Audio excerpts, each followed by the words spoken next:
اللهم إنك عفو تحب العفو فاعف عنا اللهم إنك عفو كريم تحب العفو فاعف عنا.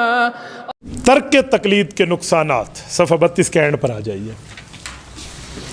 ترک تقلید کے 3 نقصان ہیں. نمبر 1 دنیا میں، نمبر 2 قبر میں، نمبر 3 آخرت میں.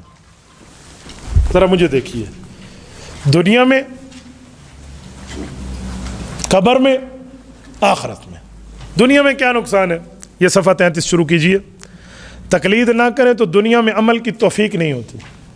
نمبر 1 بیمار کو خون دینا قرآن حدیث میں نہیں ہے،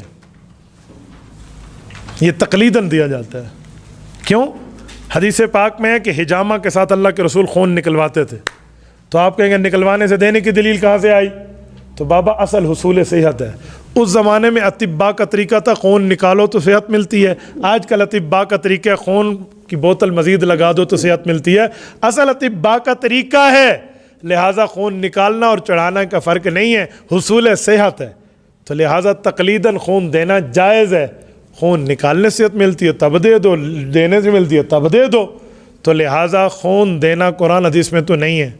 اگر تم تقلید کرو گے نا کہ خون دیں ابا جی کو، ابا جی کی طبیعت خراب ہے، تو تمہارے مطابق تو تمہارا ایمان گیا. اور اگر تم تقلید نہیں کرو گے، اسے خون کی ضرورت ہوگی اور نہیں دو گے تو پھر تمہارا باپ گیا.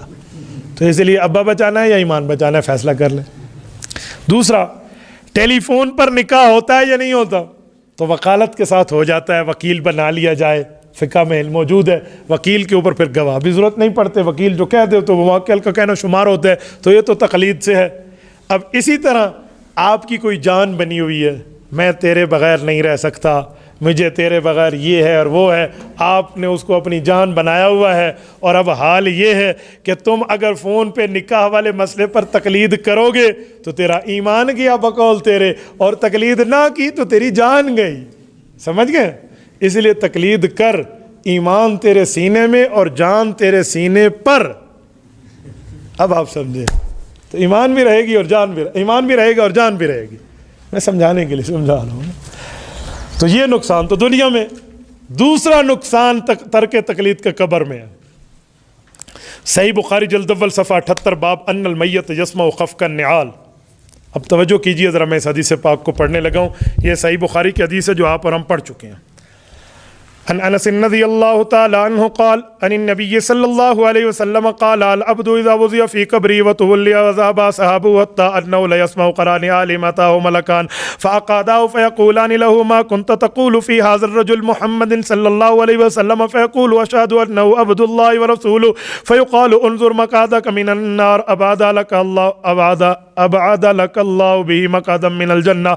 قال النبي صلى الله عليه وسلم فيراهما جميعا واما الكافر او المنافق فيقول لا ادري كنت اقول ما يقول الناس فيقال لا دريت ولا تليت ثم يضرب بمطرقه من حديد ضربه بين اذنيه فيصيح صيحه يسمع من يليه الا الثقلين.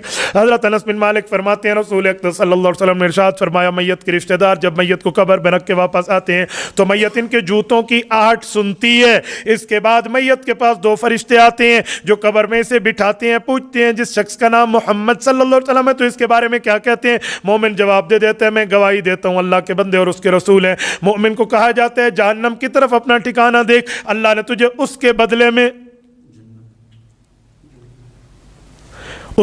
میں تجھے جنت عطا فرما دی ہے. حضور پاک علیہ السلام نے فرمایا وہ ان دونوں ٹھکانوں کو یعنی جنت اور جہنم کو دیکھتا ہے. اگر میت کافر یا منافق ہو تو جواب دیتی ہے کہ میں تو نہیں جانتا، جو کچھ لوگ کہتے تھے میں وہی کہتا تھا.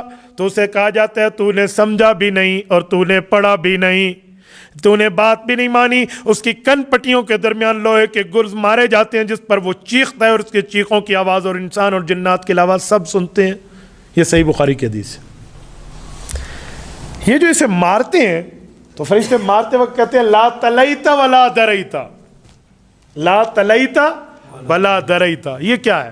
لا تلیتا تو نے پڑھا نہیں، ولا دریتا تو نے سمجھا نہیں. یہ دراصل 2 چیزیں ہیں.